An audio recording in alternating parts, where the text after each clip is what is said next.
नमस्कार बंधु माने आपण मानकु आम चैनल को स्वागत। आज आम आपण मानकु देखाइबु आम गाँव एक सुंदर भोजी।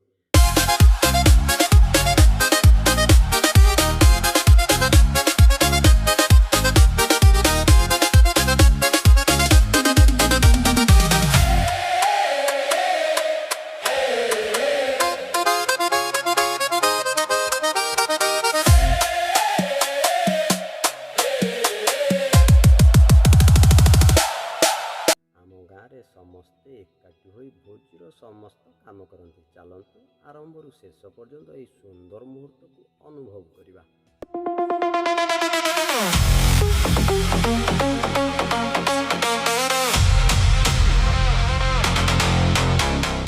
गाँव भोजी बोली सकालू सकालू गाँवर भाई और काका माने एकाठी हो भोजीर प्रस्तुति आरंभ कर सारे। कहीं पनीपरिया काटुंट तो कहीं चावल दौरान आउ कहीं अन्यान्य काम करिबारे व्यस्त अछंती। महिला माने मध्य बहुत आग्रहर सहित समस्त काम सहयोग करुछंती। एही मिलीमिशी काम करिबार दृश्य देखिले सतरे बहुत भल।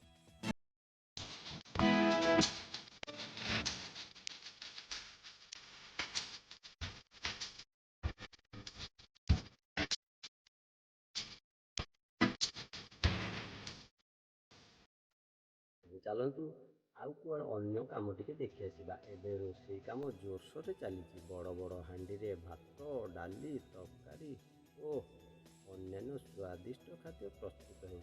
समस्ते हस खुशी काम करुँच।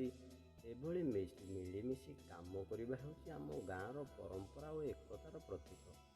रोषे सरिबा परे गाँवर समस्त गाँ लोक एकाठी बसी भोजन करती। पिला ठारू बड़ पर्यंत समस्त मुहरे खुशीर हस।